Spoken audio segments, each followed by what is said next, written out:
গুলজার হোসেনের বিরোধ তার আপন চাচা সামাদ আলীর সঙ্গে। বসতভিটার সীমানা বিরোধ মীমাংসার জন্যই তার গ্রাম আদালতে আসা।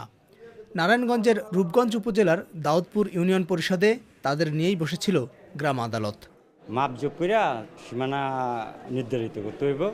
এখন বাড়িতেই বসছিলাম মেম্বার নিয়ে, তো ওইটা এরা মানে নেই। ইউনিয়ন পরিষদের চেয়ারম্যানের সভাপতিত্বে বাদী এবং বিবাদীর পক্ষে দুজন করে প্রতিনিধি নিয়ে এ আদালত গঠন হয়। গ্রাম আদালত পরিচালনায় কি অভিজ্ঞতা এই চেয়ারম্যানের?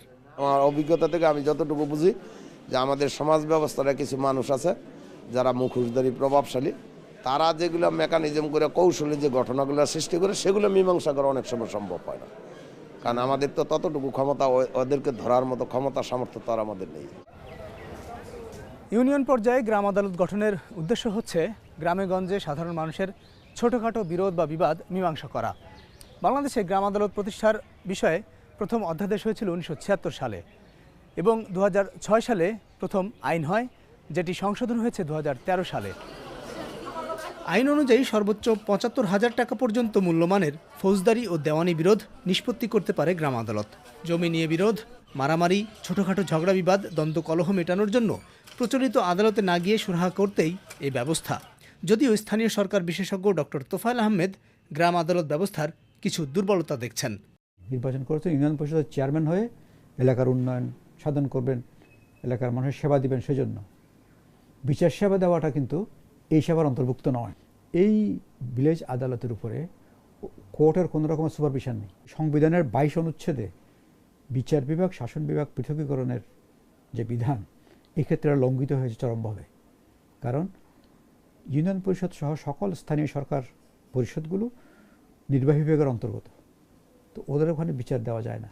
তবে স্থানীয় সরকার মন্ত্রী এমন বক্তব্যের সঙ্গে একমত নন। নামটা আদালত আছে, কিন্তু সেই আদালতের আদলে কিন্তু বিচার হয় না, এটা ভিন্ন আইনে বিচার করা হচ্ছে। এটা ঠিক সালিসির কনসিলিয়েশনের পদ্ধতিতে এই বিচারটা করা হয়। সালিসি ব্যবস্থারে প্রাতিষ্ঠানিক রূপ দেওয়ার জন্য গ্রামীণ আদালতের সৃষ্টি। গ্রাম আদালত প্রকল্পের প্রথম পর্যায়ে 6 বছরে 87,000-এর বেশি মামলা হয়েছে, যার মধ্যে 69,000 নিষ্পত্তি হয়েছে, যেখানে মামলা প্রতি গড়ে সময় লেগেছে 28 দিন।